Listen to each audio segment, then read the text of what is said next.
Cher Père Céleste, je m'approche de toi aujourd'hui, le cœur lourd et l'esprit agité, non pas avec des mots grandiloquents ou des prières apprises, mais avec la simplicité d'un enfant qui cherche le réconfort dans les bras de son parent. Le monde, tel un océan déchaîné, projette ses vagues tumultueuses contre les digues fragiles de ma sérénité intérieure. Chaque jour apporte son lot de défis, de peurs, d'incertitudes qui s'entrelacent pour former un nœud serré au centre de mon être. Je ressens le poids accablant des responsabilités, l'écho persistant des regrets et l'ombre menaçante des angoisses futures. Les soucis quotidiens, comme de minuscules grains de sable, s'accumulent jusqu'à former une montagne qui obscurcit l'horizon de ma joie. Je me retrouve souvent pris au piège d'un tourbillon incessant de pensées, incapable de trouver le calme et le repos dont mon âme a tant besoin. Je sais, Seigneur, que tu n'es pas insensible à la souffrance humaine. Tu as toi-même expérimenté la douleur, la trahison et l'abandon. Tu comprends donc parfaitement la nature de mes luttes, les subtilités de mes faiblesses. Je ne viens pas à toi en me prétendant parfait, car je suis loin de l'être. Je suis un être humain, avec ses limites, ses contradictions, ses erreurs. Mais je crois fermement en ta miséricorde infinie, en ta capacité à transformer le plomb en or, la tristesse en espérance. Ce n'est pas une quête de solutions immédiates ou de réponses faciles qui me guide vers toi. Je ne cherche pas un remède miracle qui effacerait instantanément tous mes problèmes. Ce que je désire ardemment, c'est la paix intérieure, cette tranquillité profonde qui transcende les circonstances extérieures. Cette paix qui, selon tes promesses, surpasse toute intelligence humaine. Je veux apprendre à naviguer à travers les tempêtes de la vie avec une ancre solide dans ton amour inconditionnel. Je veux développer une résilience spirituelle qui me permette de rester ferme face aux vents contraires, sans me laisser emporter par le désespoir. Je veux cultiver un jardin intérieur où la sérénité fleurit, malgré les mauvaises herbes de l'anxiété et les sécheresses de la peur. Je me sens parfois comme un navire perdu en mer, sans boussole ni étoile pour me guider. Les vagues de l'adversité me ballottent de tous côtés et je crains de sombrer dans les profondeurs de l'angoisse. Mais je me souviens de tes paroles, Seigneur, qui résonnent comme un phare dans l'obscurité. N'ayez crainte, je suis avec vous tous les jours, jusqu'à la fin du monde.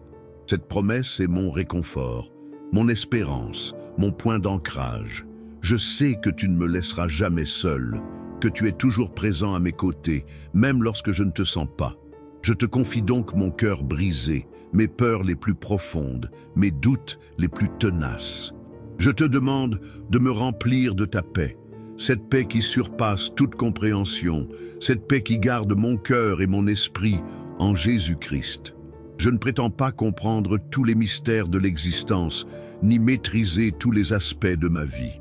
Je reconnais humblement ma dépendance envers toi, ma nécessité de ton amour et de ta guidance. Je me remets entre tes mains, comme un enfant se remet entre les bras de son père. Fais de moi ce que tu veux, utilise-moi comme tu l'entends.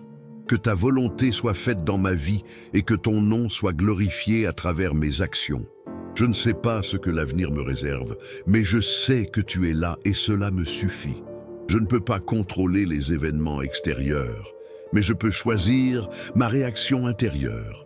Je peux choisir de me tourner vers toi, de chercher ta paix, de me confier à ton amour. Je peux choisir de vivre dans la confiance, même au milieu de la tempête. Je ne suis pas parfait, loin de là, mais je suis en chemin et je sais que tu marches à mes côtés. Je te remercie pour ta patience, ta miséricorde, ton amour inconditionnel. Je te remercie pour la paix que tu me donnes, cette paix qui surpasse toute intelligence. Je te remercie pour l'espérance que tu mets dans mon cœur, cette espérance qui ne déçoit jamais. Aide-moi à rester fidèle à toi, à marcher dans tes voies, à vivre selon tes commandements. Aide-moi à être une source de paix et de réconfort pour ceux qui m'entourent. Aide-moi à témoigner de ton amour et de ta grâce dans le monde. Et surtout, aide-moi à garder la paix dans mon cœur, quoi qu'il arrive. Maintenant, réfléchissons à la manière dont cela s'applique lorsque tu es confronté à l'amertume. Non pas l'amertume du café mal préparé, mais celle, bien plus corrosive, qui s'insinue dans l'âme après une trahison, une injustice, un échec cuisant. Cette amertume qui te pousse à ressasser le passé, à nourrir des ressentiments, à te replier sur toi-même comme un oursin blessé. D'abord, il est crucial de reconnaître l'amertume pour ce qu'elle est. Une blessure ouverte qui demande à être soignée. L'ignorer, la refouler, c'est comme laisser une écharde s'infecter. Elle finira par gangréner ton esprit et empoisonner tes relations. Reconnaître son existence n'est pas un signe de faiblesse, mais au contraire, un acte de courage et de lucidité. C'est le premier pas vers la guérison. Ensuite, il est impératif de comprendre les racines de cette amertume. D'où vient-elle? Quelle est la blessure originelle qui l'a fait naître? Est-ce une déception amoureuse, une injustice professionnelle, une perte douloureuse? En identifiant la source du mal, tu peux commencer à dénouer les fils de la souffrance et à comprendre les mécanismes qui l'alimentent. C'est un travail d'introspection difficile, certes, mais ô combien nécessaire. Par ailleurs, il est essentiel de se rappeler que le pardon n'est pas un cadeau que l'on fait à l'autre, mais un cadeau que l'on se fait à soi-même. Refuser de pardonner, c'est se condamner à rester prisonnier du passé, à revivre sans cesse la même douleur. Le pardon ne signifie pas excuser l'inacceptable, ni oublier ce qui s'est passé. Il s'agit plutôt de se libérer du poids de la rancœur et de choisir de ne plus être défini par la blessure. C'est un acte de libération, un pas vers la paix intérieure. De surcroît, il est vital de cultiver la gratitude, même dans les moments les plus sombres. Se concentrer sur ce qui va bien, sur les petites joies du quotidien, sur les personnes qui nous aiment, c'est une façon de contrer l'amertume et de raviver la flamme de l'espérance.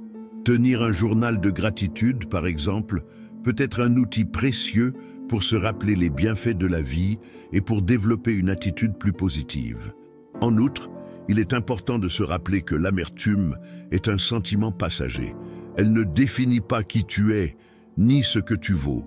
Elle est simplement une émotion douloureuse qui traverse ton être. Il est donc crucial de ne pas s'identifier à elle, de ne pas la laisser prendre le contrôle de ta vie. Laisse-la te traverser, observe-la, mais ne la laisse pas te consumer. Enfin, n'hésite pas à chercher de l'aide si tu te sens dépassé par l'amertume. Parler à un ami de confiance, à un membre de ta famille, à un conseiller spirituel ou à un thérapeute peut t'aider à y voir plus clair et à trouver les ressources nécessaires pour surmonter cette épreuve. N'aie pas honte de demander de l'aide. C'est un signe de sagesse et de courage. Souviens-toi, le chemin vers la paix intérieure est un cheminement personnel, mais tu n'es pas obligé de le parcourir seul.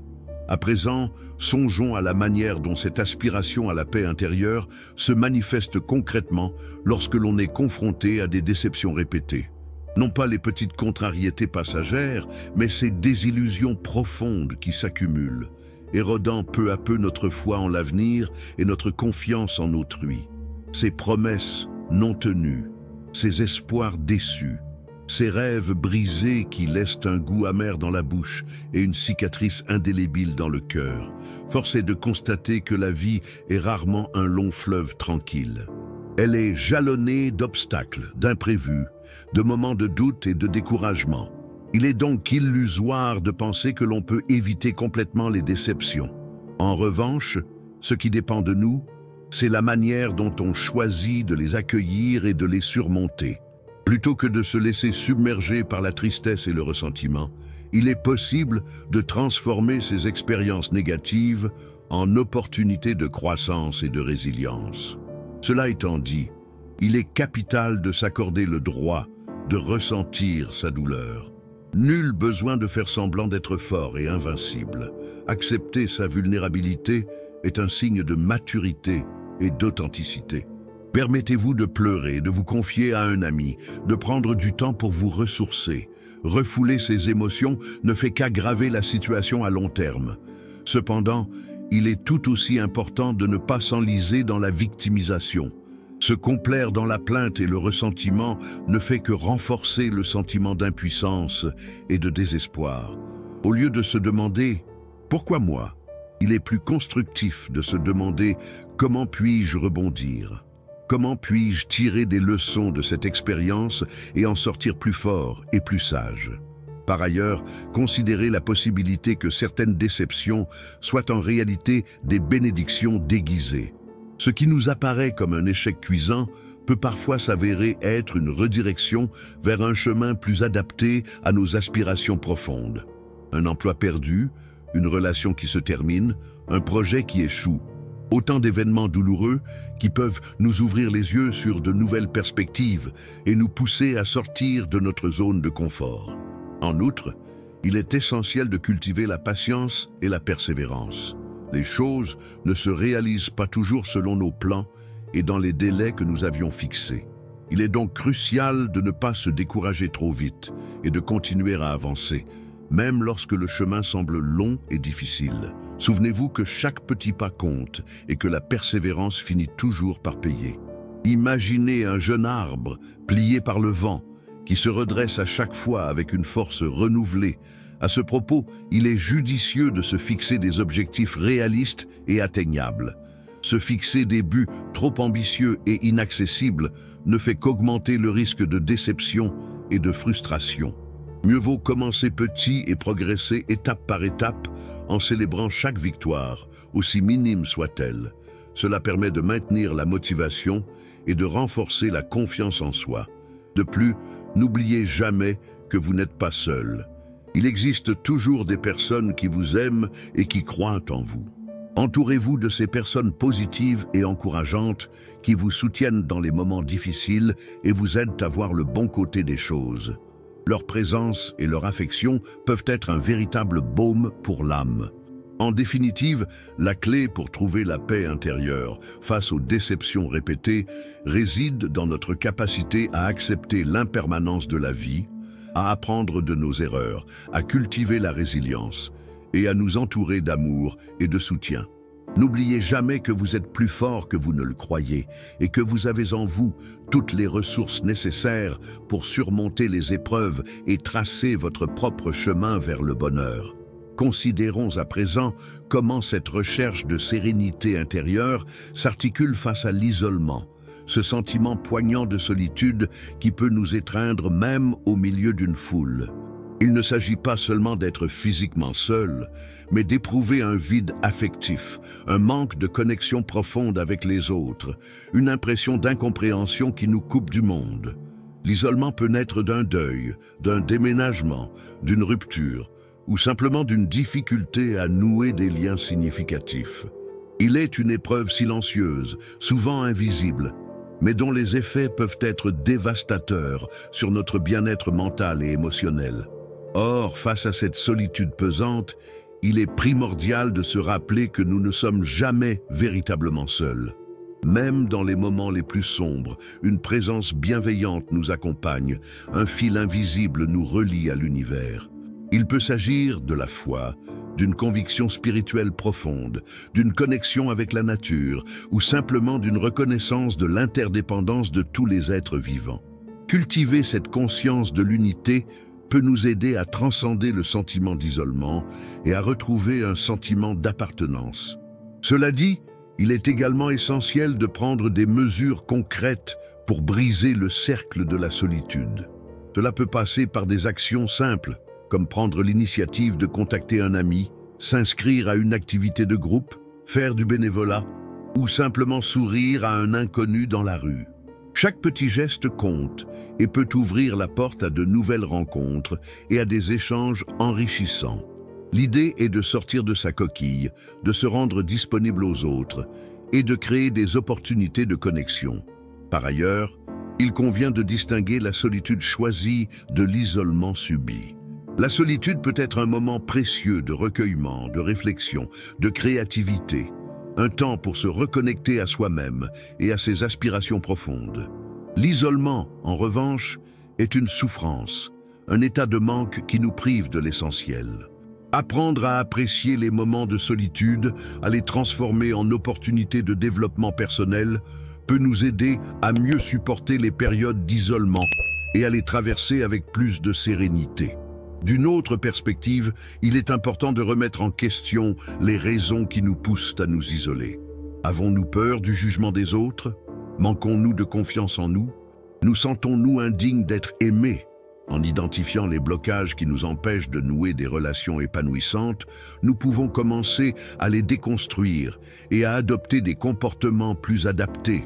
Un travail sur l'estime de soi, par exemple, peut être un levier puissant pour vaincre la timidité et oser s'ouvrir aux autres. En outre, il est judicieux de se rappeler que la qualité des relations prime sur la quantité. Il est préférable d'avoir quelques amis sincères et authentiques que de multiplier les connaissances superficielles. Cultiver des liens profonds et significatifs, basés sur la confiance, le respect et la réciprocité, est essentiel pour se sentir entouré et soutenu. L'écoute active, l'empathie et la disponibilité sont des ingrédients clés pour construire des relations durables et enrichissantes. Qui plus est, il ne faut pas hésiter à solliciter l'aide de professionnels si le sentiment d'isolement devient trop envahissant. Un psychologue, un conseiller ou un groupe de soutien peuvent offrir un espace d'écoute et de partage, des outils pour mieux gérer ses émotions et des stratégies pour sortir de la solitude. Demander de l'aide n'est pas un signe de faiblesse, mais au contraire, une preuve de courage et de lucidité. En bref, surmonter l'isolement et retrouver la paix intérieure exige une démarche active, une remise en question de ses schémas de pensée et une volonté de s'ouvrir aux autres. N'oubliez jamais que vous êtes digne d'amour et d'amitié et que vous avez le pouvoir de créer des liens significatifs et de vivre une vie riche et épanouissante. Laissez la lumière dissiper l'ombre de la solitude et embrassez la chaleur de la connexion humaine. Penchons-nous maintenant sur l'art d'apprivoiser l'impatience, ce tourbillon intérieur qui nous pousse à anticiper, à forcer le destin, à vouloir cueillir les fruits avant qu'ils ne soient mûrs. L'impatience se manifeste sous diverses formes. L'envie irrépressible d'obtenir une promotion, l'attente fébrile d'une réponse, l'espoir anxieux de voir un projet aboutir. Elle est souvent alimentée par la peur de manquer, le désir de contrôler, ou simplement une incapacité à vivre pleinement l'instant présent. Or, cette agitation intérieure peut être source de stress, de frustration et même de décisions hâtives que l'on regrette amèrement. Cependant, il est crucial de comprendre que l'impatience n'est pas intrinsèquement négative. Elle peut être un moteur, une force qui nous pousse à agir, à nous dépasser, à atteindre nos objectifs. Le défi réside dans la capacité à canaliser cette énergie, à la transformer en une motivation constructive plutôt qu'en une source d'anxiété paralysante. Il s'agit d'apprendre à jongler avec le désir d'avancer et la nécessité de respecter le temps nécessaire à chaque chose. Cela étant posé, il faut reconnaître que la patience est une vertu qui se cultive. Elle ne s'acquiert pas du jour au lendemain, mais se forge au fil des expériences, des épreuves, des moments d'attente. Elle exige une certaine discipline intérieure, une capacité à différer la gratification, à accepter l'incertitude et à faire confiance au processus de la vie. C'est un apprentissage constant, un cheminement personnel qui demande de la persévérance et de la bienveillance envers soi-même. De surcroît, il est bénéfique d'adopter des stratégies concrètes pour apaiser l'impatience. La méditation de pleine conscience, par exemple, peut nous aider à nous recentrer sur le moment présent, à observer nos pensées et nos émotions sans jugement et à développer une plus grande sérénité intérieure. La pratique d'une activité physique régulière, comme la marche, le yoga ou la natation, peut également contribuer à réduire le stress et à favoriser la détente. L'écriture, la musique ou toute autre forme d'expression artistique peuvent également être des exutoires précieux pour canaliser l'énergie de l'impatience. À cela s'ajoute l'importance de se fixer des objectifs réalistes et de diviser les tâches complexes en étapes plus petites et plus faciles à gérer. Cela permet de rendre le processus plus tangible, de maintenir la motivation et d'éviter le sentiment d'être submergé. Il est également crucial de célébrer chaque petite victoire, de se récompenser pour les efforts accomplis et de se rappeler le chemin parcouru. Par ailleurs, il est essentiel de remettre en question les pensées irrationnelles qui alimentent l'impatience. Sommes-nous réellement en train de manquer quelque chose d'essentiel? Est-ce que le fait d'attendre quelques jours ou quelques semaines va réellement changer le cours de notre vie? En confrontant nos peurs et nos angoisses à la réalité, nous pouvons souvent relativiser leur importance et apaiser notre agitation intérieure. En outre, il est judicieux de se rappeler que le temps est une ressource précieuse, mais aussi une illusion. Le passé est révolu, le futur est incertain. Seul l'instant présent compte réellement. Apprendre à vivre pleinement chaque instant, à savourer les petites joies du quotidien, à apprécier la beauté du monde qui nous entoure, peut nous aider à nous détacher de l'obsession du futur et à cultiver un sentiment de paix intérieure. Force est de constater que l'apprivoisement de l'impatience est un art subtil qui demande de la patience, de la persévérance et une bonne dose de bienveillance envers soi-même. N'oubliez jamais que vous êtes en chemin, que vous apprenez et que chaque pas compte. Laissez le temps faire son œuvre, faites confiance au processus de la vie et savourez chaque instant avec gratitude et sérénité. Tel un jardinier qui prend soin de ses plantes, cultivez la patience dans votre cœur et laissez-la fleurir en une source de paix et de joie. Considérons à présent comment cultiver la quiétude intérieure face à l'envie. Ce sentiment insidieux qui ronge le cœur en comparant notre situation à celle d'autrui. L'envie, bien plus qu'une simple convoitise, est une douleur sourde engendrée par la perception d'un manque, exacerbée par la conviction que l'autre possède ce qui nous fait défaut. Elle peut se manifester dans divers domaines: possession matérielle, succès professionnel, relations amoureuses, talents artistiques. Elle est un poison lent qui nourrit le ressentiment, altère notre perception de la réalité et nous empêche d'apprécier ce que nous possédons déjà. Or, il est fondamental de comprendre que l'envie est un sentiment universel. Presque chacun, à un moment ou à un autre de sa vie, a ressenti cette morsure amère. Reconnaître cette universalité permet de dédramatiser l'expérience et de ne pas se sentir coupable ou honteux. Il s'agit ensuite d'identifier les déclencheurs de cette émotion. Quelles sont les situations, les personnes, les images qui suscitent en nous l'envie? Une fois ces éléments identifiés, il devient possible de les éviter ou du moins de s'y préparer mentalement. Cela étant dit, au lieu de se focaliser sur ce que l'on n'a pas, il est bien plus constructif de se concentrer sur ce que l'on possède déjà. Faire l'inventaire de nos atouts, de nos talents, de nos réussites, de nos relations, permet de prendre conscience de la richesse de notre vie et de cultiver la gratitude. Tenir un journal de gratitude, par exemple, peut être un excellent moyen de se rappeler quotidiennement les bienfaits dont nous jouissons. De surcroît, il est important de se rappeler que les apparences sont souvent trompeuses. Ce que l'on voit de la vie des autres n'est qu'une façade, une image idéalisée qui ne reflète pas forcément la réalité. Derrière chaque succès se cachent souvent des efforts, des sacrifices, des difficultés que l'on ignore. Par ailleurs, il est crucial de se rappeler que chacun suit son propre chemin. Comparer notre parcours à celui des autres est non seulement inutile, mais aussi destructeur. Chaque individu a son propre rythme, ses propres défis, ses propres aspirations. L'important est de se concentrer sur notre propre progression, de fixer nos propres objectifs et de célébrer nos propres réussites sans se soucier du regard des autres. À cet égard, il peut être utile de se demander « Qu'est-ce que je peux apprendre de cette personne que j'envie ?» Au lieu de se laisser ronger par le ressentiment, il est possible de transformer l'envie en une source d'inspiration et de motivation. En outre, il est judicieux de cultiver l'empathie. Essayer de comprendre les motivations, les aspirations et les difficultés des autres peut nous aider à relativiser notre propre situation et à développer un sentiment de compassion. L'empathie permet de briser le cercle de l'envie en nous ouvrant à la richesse et à la complexité de l'expérience humaine.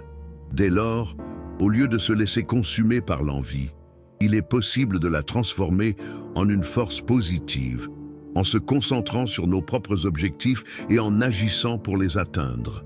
L'envie peut être un signal, un indicateur de ce que nous désirons réellement. Il s'agit alors de traduire ce désir en actions concrètes, de se fixer des objectifs SMART, spécifiques, mesurables, atteignables, réalistes et temporellement définis, et de mettre en place un plan d'action pour les atteindre. Finalement, il convient de se rappeler que le bonheur ne se trouve pas dans la possession de biens matériels ou dans la reconnaissance sociale, mais dans la capacité à apprécier ce que l'on a déjà et à vivre en accord avec nos valeurs.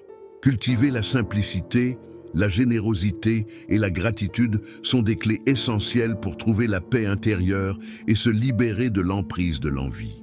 Tel un jardinier qui prend soin de son propre jardin, concentrez-vous sur la beauté de votre vie et laissez les fleurs de la joie s'épanouir. En contemplant le chemin parcouru, une mosaïque complexe se révèle où chaque tesselle, bien que distincte, contribue à une image d'ensemble.